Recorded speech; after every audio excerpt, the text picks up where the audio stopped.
G7 संगठन या the group of G7 एक अंतरराष्ट्रीय सरकारी आर्थिक संगठन है जिसमें IMF द्वारा बनाई गई दुनिया की 7 सबसे बड़ी आर्थिक देश शामिल हैं। द ग्रुप ऑफ 7 को शॉर्ट में G7 कहा जाता है, लेकिन इसकी स्थापना 1975 में सिर्फ 6 देशों स्थापना कब की थी? 1975 में स्थापना हुई और 1976 में एक नया देश जुड़ा, कनाडा। 6 से कितने हो गए? 7। इसका नाम पड़ा G7। G7 नाम हुआ इसका 1976 में, कनाडा के शामिल होते ही यह G7 बन गया। और फिर 1998 में इसमें रूस शामिल हुआ। रूस के शामिल होते ही बना G8। रूस के शामिल होते ही क्या बन गया? G8। G8 बन गया, किंतु कुछ ही समय बाद रूस के खिलाफ एक प्रस्ताव आया और रूस को इससे हटा दिया गया। फिर वह वर्तमान में G7 नाम से ही काम कर रहा है। इसमें वर्तमान में देश हैं संयुक्त राज्य America, United kingdom, France, Germany, Japan, Italy और कनाडा। ठीक है बच्चों, आपके समझ में आया वर्तमान में कौन कौन से देश हैं? संयुक्त राष्ट्र अमेरिका, यूनाइटेड किंगडम, फ्रांस। तो प्यारे बच्चों, मैं पहले आपको 7 देशों के नाम बता चुका हूं। 6 देश मैंने यहाँ पर लिखे हैं। 7वां देश आप कमेंट में शो करेंगे, आपकी IQ की जानकारी होगी। तो संयुक्त राज्य America, United kingdom, France, Germany, Japan, Italy और 7वां आप बताएंगे।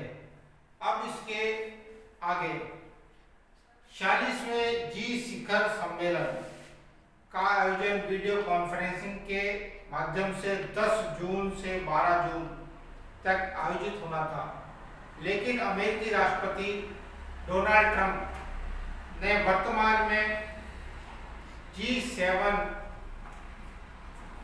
को आउट ऑफ डेटेड करार देकर इसे सितंबर तक टाला है।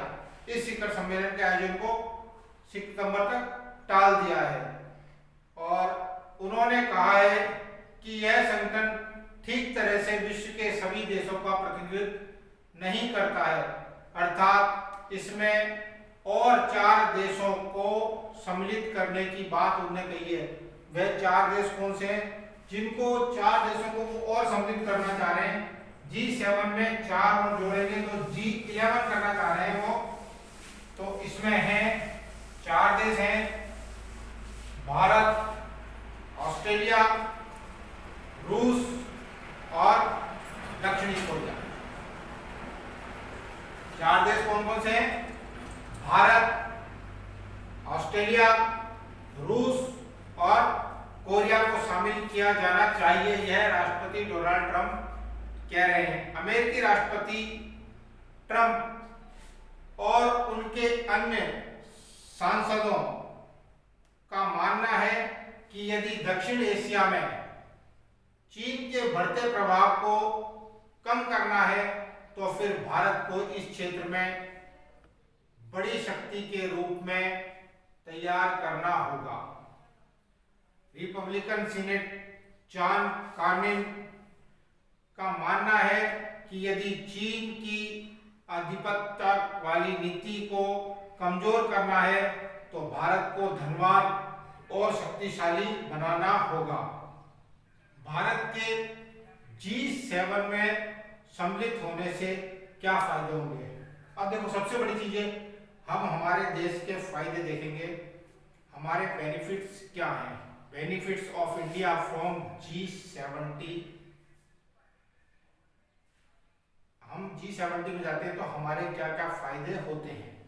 यदि भारत G70 देशों में सम्मिलित होता है, यहाँ सदस्य बनाया जाता है, तो भारत के लिए इंटरनेशनल ट्रेड के सारे रास्ते खुल जाएंगे, हमारे व्यापार के रास्ते खुल जाएंगे।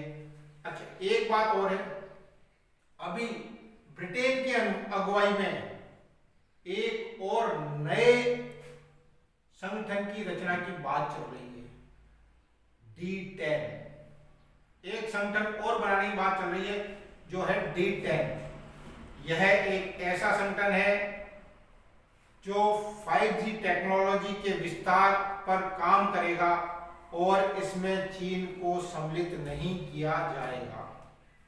इसके अलावा इस ग्रुप में इस बात पर भी सहमति बनने की संभावना है कि दुनिया में ज्यादातर चिप, मोबाइल और फार्मास्यूटिकल सामान का निर्माण इन्हीं देशों तक सीमित रखा जाएगा जो G10 में सम्मिलित होंगे, जिससे चीन को आर्थिक नुकसान पहुंचाया जा सके। तो देखिए, हमारे विश्व का परिवेश बदल रहा है और हमारे देश का हित जितना हम देख रहे हैं, यदि ये D10 का निर्माण हो जाता है तो भारत के लिए मील का पत्थर साबित होगा।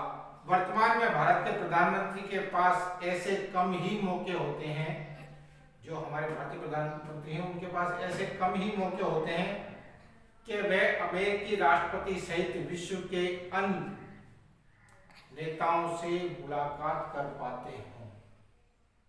अगर G7 का विस्तार हो जाता है तो भारत के अमेरिका से बहुत ही प्रगाढ़ संबंध हो जाएंगे, जिससे चीन को भारत विरोधी काम करने से पहले एक बार अवश्य सोचना पड़ेगा।